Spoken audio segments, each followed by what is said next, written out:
Hey YouTube, today I'm doing a review of the CoverFX Perfect Highlighting Palette. So this is a brand new item that came out from CoverFX, which is a brand that I happen to love. I think they are phenomenal at doing anything complexion related, and I do think their best seller, the product that they're most known for, is going to be their custom enhancer drops. So what my goal is to do in this video is to give you guys a brief review of this palette. I have been playing around with it for a couple of days and I do have my thoughts on it, and then I want to do a couple of swatches next to other highlighters that I think will be in the same game as this, meaning other bold highlights that I have. I do feel like this is the kind of highlighting palette that you would want to get if you're a fan of more bold as opposed to subtle highlights. So the palette itself comes in this very sturdy packaging. It's very pretty, however it is very prone to fingerprints.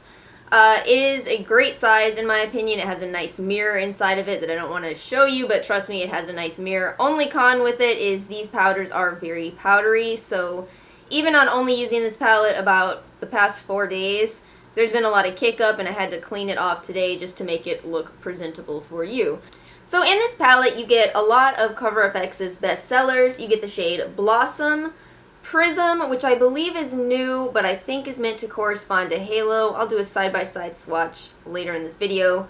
You get the shade Rose Gold, Golden Peach, Celestial, and Gilded. Most of these are either in the Custom Enhancer Drops formula or in the Enhancer Clicks formula. As for the performance of these, I'm wearing several of these shades today. On my lid, I have the shade Golden Peach as well as Gilded. I think it was really easy to work with, worked very well, came out very pretty. I used Blossom on my cheeks as well as Rose Gold for highlighter, and I have to say I do think that these are not the kind of powder highlights that emphasize texture, which was pretty impressive. There's a little bit of it, but not terrible. Definitely not to the extent of the Anastasia Glow Kit. I'm going to get into comparisons in a minute and tell you about that. But I was very impressed with the formula. I think you get a lot of color payoff. I think it is another quality product from CoverFX. So I'm going to go ahead and do some swatches and then we'll get into the comparisons. We'll start with the shade Blossom, then Prism,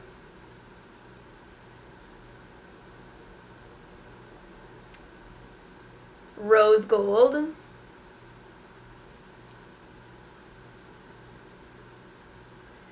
Golden Peach,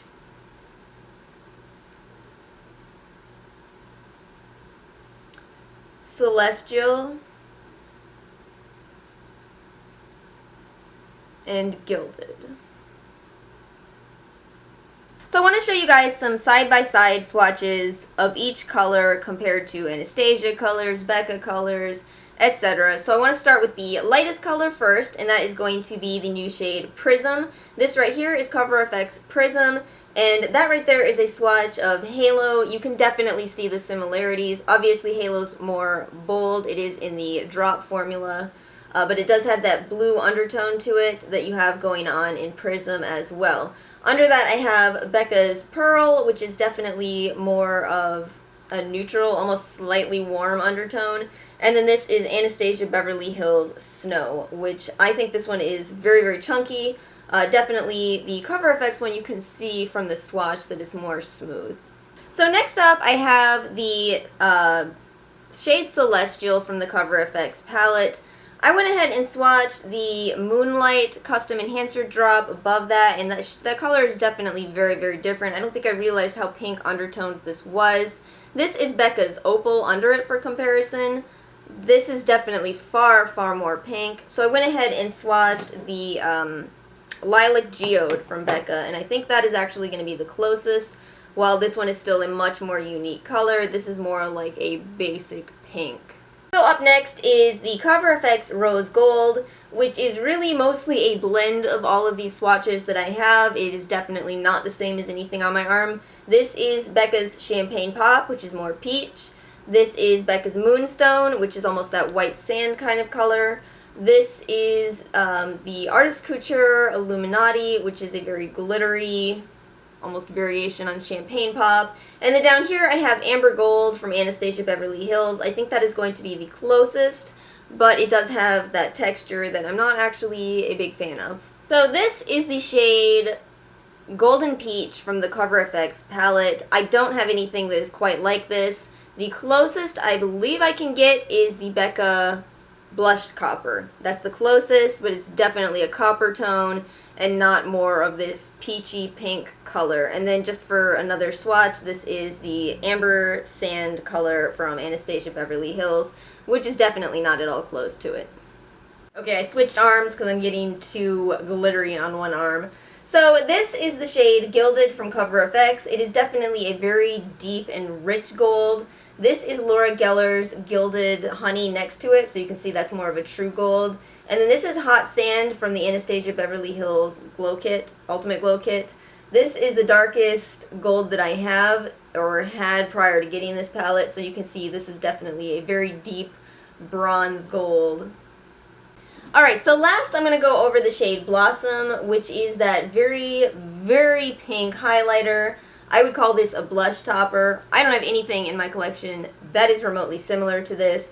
I went ahead and swatched the Too Faced Sweethearts blush in Candy Glow, so you can see just how much more glittery this is than most of the other blush toppers that I do have. I think it's very pretty.